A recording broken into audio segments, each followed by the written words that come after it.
Hello, my dear students. Yesterday we have seen sets. Today I am revising it. We have seen the definition of set, and the definition is a collection of well-defined objects is called set. Means group of all the objects which are well defined is called a set. And there are two methods of writing, two methods of representation, methods of writing sets, only two methods writing sets. Number one, roster form. What is roster form? In this method we make a list.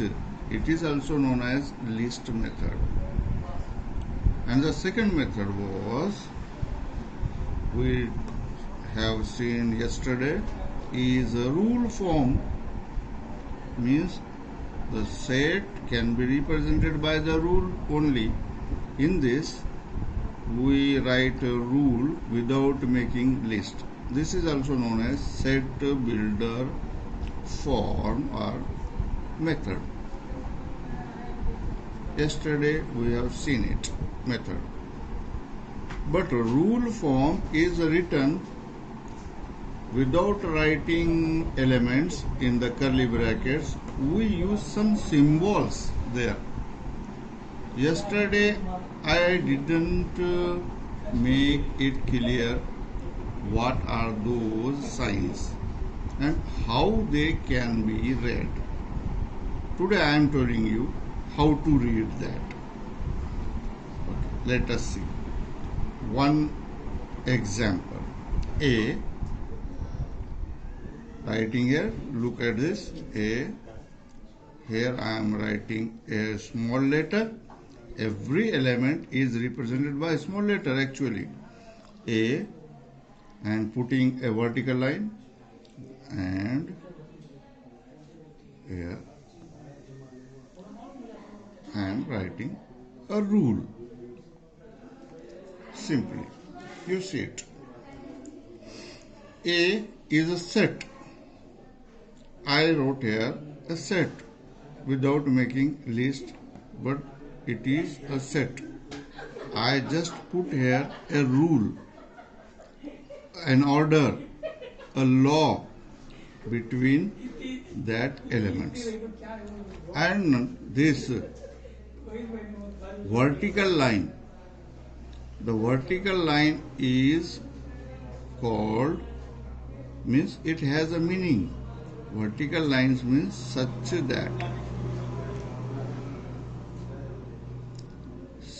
that instead of vertical line you may take colon. Sometimes in some books there is colon, means such that you can put a vertical line or you can take colon. And colon means, vertical line means such that. Verbal statement is such that. Read this. A, element A, such that. A is such that. A is just a representative element, representing every element by this name A. In the set A, small a is representing every element in this set.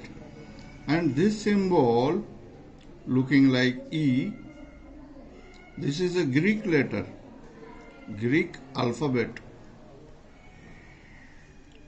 Epsilon, its name is epsilon. But here in our mathematics, this symbol also is a verbal meaning. It can be read as belongs to. Belongs to. If this symbol looks like this, means strike out. Put equal to, not equal to type this epsilon and obliquely strike out. Epsilon and strike means does not belong to. Belongs to and does not belongs to. And I am reading once again. A such that A belongs to I. Capital I means the set of all integers. Capital I means set of all integers, means every element in this set belongs to integers.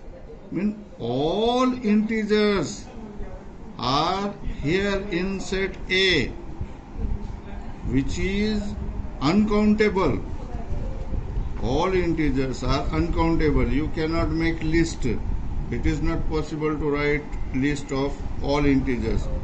So instead of writing list, we use just a rule. Here we take a rule. Each element is such that element belongs to I, means A representative. A such that A belongs to integers. This is the rule form, set builder form. This is the way of writing, roster form, rule form, and symbol notations, etc. We made it clear now. Now, let us see types of sets. Types of sets. There are major two types. There are two major types. One is finite and another is finite set, infinite set.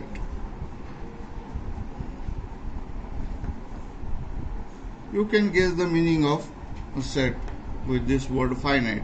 Finite means which set contains countable elements, countable objects in that set. Any set which contains limited or countable elements is called finite set. For example, set of week days means there are 7 days, Monday to Sunday. Finish, only 7. These are the countable elements. So, set of days in a week is finite set. Infinite set means a set which contains uncountable elements. For example, natural numbers.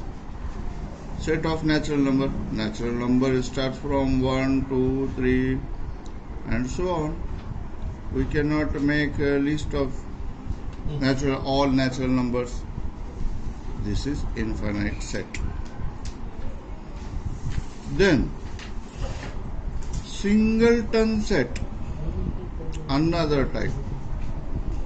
Singleton set is a set which contains only one element.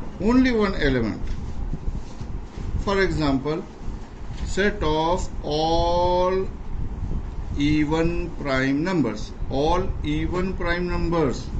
And you know it. Only one number is even. That is 2.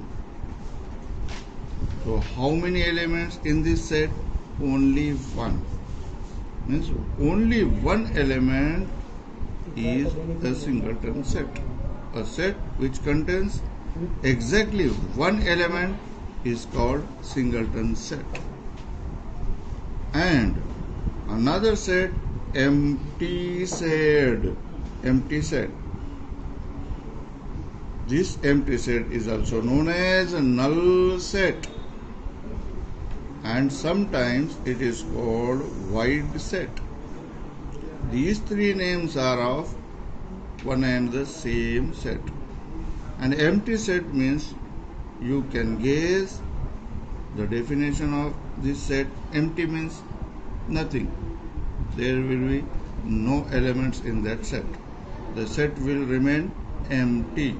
Means number of elements 0. Number of elements are 0 in that set, empty set. Null set, void set. Empty set means no elements, nothing, empty. And this empty set or null set, void set is denoted by again a Greek letter phi. This is Greek letter which is known as phi. But in our mathematics, the empty set is generally represented by this phi symbol. So these are the four major types of the sets. Try to see your textbook, read it once, and if you have any doubts, you can ask questions by WhatsApp contact on personal number, not in group.